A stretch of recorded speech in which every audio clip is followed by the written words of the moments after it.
Proses pengelolaan obat di puskesmas merupakan salah satu hal penting yang harus diperhatikan. Sesuai dengan pedoman World Health Organization, obat yang telah kadaluarsa memiliki dampak yang serius sehingga diperlukan sistem pengontrolan pengelolaan obat didukung dengan salah satu strategi pembangunan kesehatan yang dilakukan oleh pemerintah, yaitu dengan meningkatkan pengawasan obat. Dalam peraturan BPOM juga disebutkan bahwa sistem pengawasan obat belum berjalan dengan optimal. Hal ini dikarenakan adanya berbagai tantangan yang dihadapi. Beberapa kasus antara lain, pada tahun 2019 terjadi repacking obat kadaluarsa oleh salah satu distributor.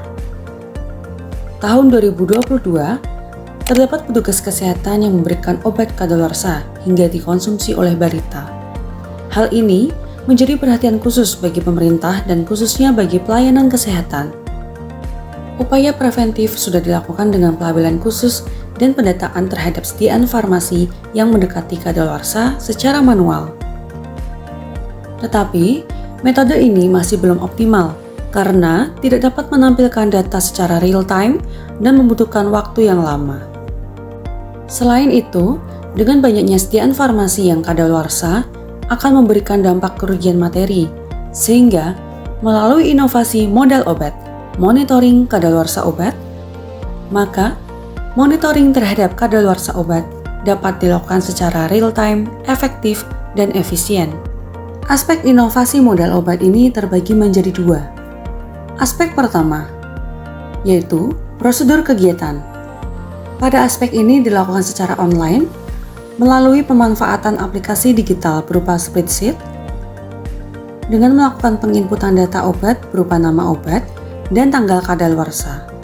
Maka, secara otomatis sistem akan mengupdate data kadaluarsa secara real-time dan penulis resep dapat melakukan pemantauan data obat secara online.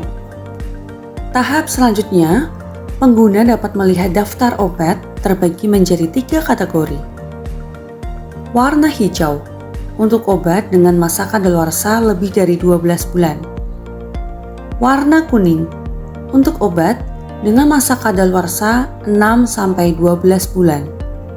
Dan warna merah untuk obat dengan masa kadaluarsa kurang dari 6 bulan. Data masa kadaluarsa pada inovasi modal obat ini akan terus update, mengikuti waktu berjalan sehingga dapat dicek setiap saat. Aspek inovasi modal obat yang kedua adalah kolaborasi komitmen. Pada aspek ini, inovasi modal obat didukung dan dikelola oleh beberapa stakeholder agar inovasi ini dapat berjalan secara optimal.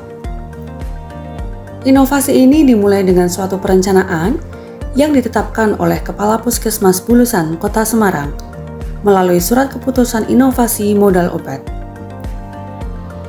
Inovasi modal obat ini juga tak lepas dari adanya komitmen oleh pihak internal, seperti dokter penulis resep, sebagai fasilitator yang secara real-time dapat mengecek obat yang mendekati kadaluarsa, sehingga obat dengan masa kadaluarsa terdekat dapat dipergunakan terlebih dahulu.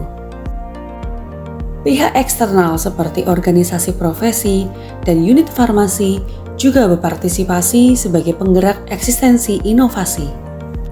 Dengan semua kolaborasi ini, secara bersama-sama akan meningkatkan mutu pelayanan kesehatan yang berorientasi pada kesehatan dan keselamatan pasien.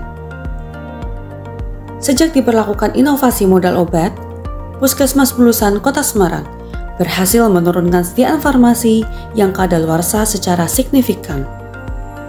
Dalam optimalisasi pengelolaan obat, inovasi modal obat juga berhasil mengoptimalisasi deteksi dini obat yang mendekati kadaluarsa. Dibuktikan dengan meningkatnya persentase sediaan farmasi yang terdeteksi oleh sistem inovasi modal obat. Bismillahirrahmanirrahim. Assalamualaikum warahmatullahi wabarakatuh. Saya Dr. Mutiara Nika Sekarwangi, Kepala UPTD Puskesmas Bulusan. Sangat mendukung inovasi modal obat, monitoring kadaluarsa obat. Semoga inovasi ini menjadi terobosan dan dapat menginspirasi puskesmas lain serta pasienkes lain hingga dapat menekan kerugian akibat obat kadaluarsa.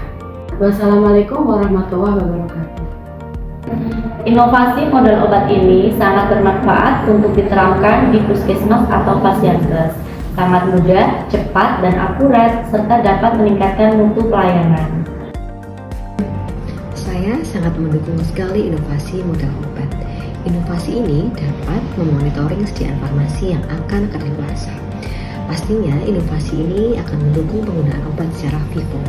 Dan yang terpenting adalah untuk mengurangi kerugian negara. Saya dari Klinik Mitra Umat mendukung inovasi monitoring kadaluarsa obat ini. Sangat bermanfaat bagi pasienkes. Saya Apoteker Benediktus Tri Sarwoko Adi, rekan sejawat yang berpraktek di Apotek Alberta Pharma Semarang, sangat mendukung inovasi monitoring kadaluarsa obat ini. Sangat inspiratif dan memiliki manfaat khususnya dalam pencegahan kerugian obat kadaluarsa di apotek. Semoga hal ini bisa menjadi standar layanan di apotek ke depannya. Semangat selalu, terima kasih.